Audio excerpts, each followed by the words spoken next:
What do you want to be when you grow up? Let me think about that. May your heart find peace anywhere you come from. Coulda up, you coulda down. Blessings on my nation. Hi, my name is Navindra Harbukhan. I have a company called NH Productions TT. I am what you would call a videographer slash filmmaker, director, editor, cinematographer. Yes, I wear many hats. You may not know my name, you may not know my face, but I'm sure you possibly have seen some of my work out there on social media. I've been working with many of the top soca acts for the past 8 years, artists such as Marshall Montano,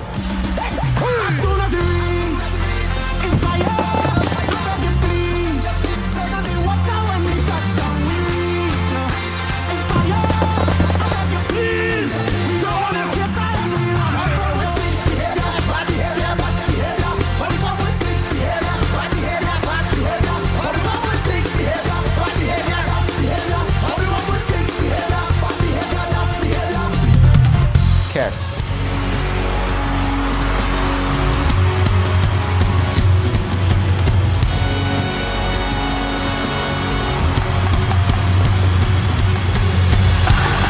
Because the stage not good again. The stage not good again. The stage not good again. After we trample, but that's there. Once a trinity reaching your vet is nice, Nadia,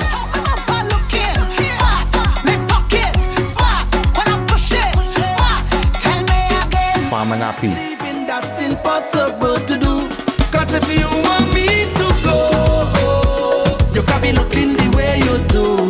You can be cooking the way you do. You can be hooking me. and many more soca artists. I've toured with these artists in over 25 countries, and I've been touring for the past 5 years.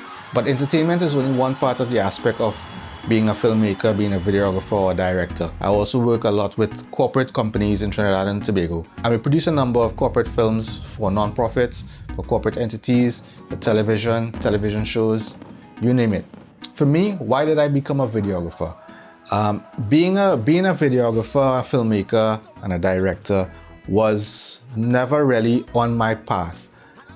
I did the traditional method of going through school, doing O-levels, A-levels, and then going to university and studying civil engineering at university, and then eventually forming my own company and working in construction, and I did that for many, many years.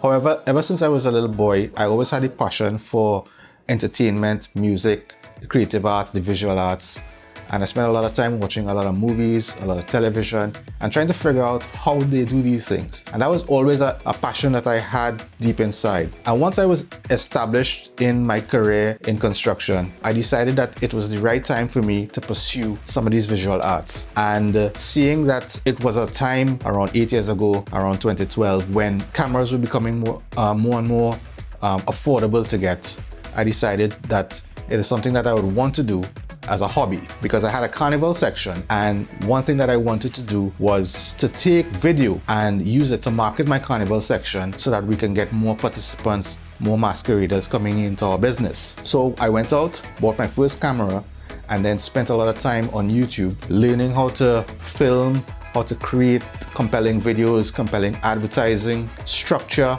and put everything together into a nice package so that the viewers could enjoy what I'm presenting. I did that with the carnival section, and it was a success. We were able to double our numbers and be able to sell a lot more costumes. And that went on for a few years after 2012, and I used social media to be able to push out these ads. At that time, there was no Instagram video or Twitter video or Facebook video.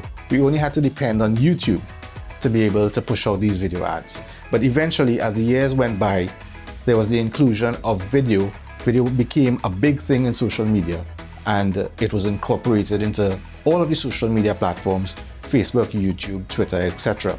So I would consider myself an early adopter in video for social media.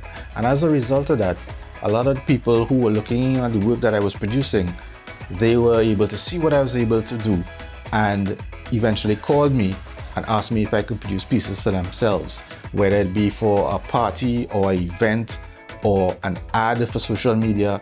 And then in many cases, we had soca artists contact me to try to see how we can work together to not only work on music videos, but also work on pieces that will be able to help promote their brand and create their brand awareness in the social media platform, especially on Instagram and Facebook. So visual arts was never something that I intended to have as a business and a mainstay. I was always on the corporate path. However, because of the influx of clients that came to me, I decided that this may be something that I would want to turn into a business. Over the past few years, I've been gradually increasing my client base and turning this into a business.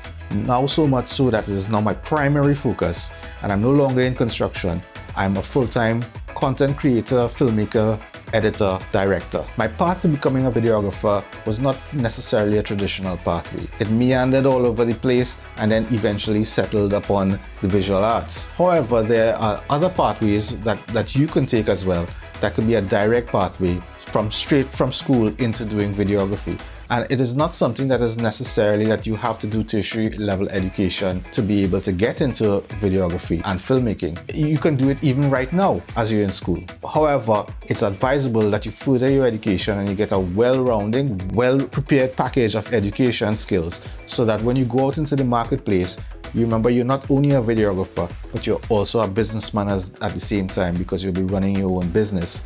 More than likely start off by doing your own productions on a smaller scale and then try to grow that to a larger scale. It is essential that you continue your studies, and it doesn't necessarily have to be in any one pathway or the other, whether it be sciences, maths, social sciences, business, arts. They all will help you along the way to focusing your mind on being disciplined, having patience, and being dedicated to your craft. However, if a direct pathway of schooling is important and it's something that you want to pursue, there are many programs locally in University of the West Indies and UTT that can take you along the pathway to film, to studying film. Also, there are many pathways that you can take for foreign universities such as Full Sail University abroad in Florida, and you can also do distance learning by online courses. There are many film schools that offer online courses which you'll be able to find online. One of the pathways that I took was the YouTube pathway, where I spent a lot of time looking at YouTube videos, going on websites, downloading PDF documents, purchasing some online courses to be able to upgrade my skills and understand the role of how to be a videographer, how to be a filmmaker, how to be a director, how to edit, how to use the software, and all of these things I did as self-learning. So you see, there are many different pathways you can take, and it depends on the one that you would like to. But the ultimate goal is that you have to be dedicated, you have to be focused, and you have to be disciplined. This is something that you would need in any career, and filmmaking more so, because most of the time it's you alone, you're your own boss. You are the one behind the camera, you are the one that editing, you are the one that setting the deadlines. And in order to have a very well-rounded production and be able to put out something in a short space of time that is of a high quality and a high level for your client, you need to have all of these assets. And traditional method of schooling helps build that.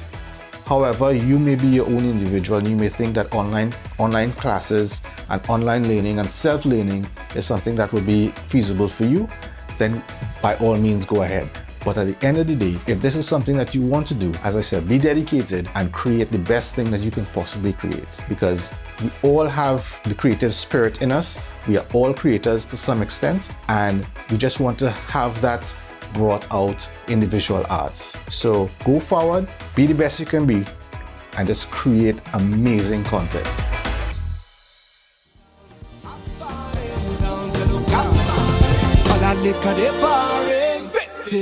Falling down.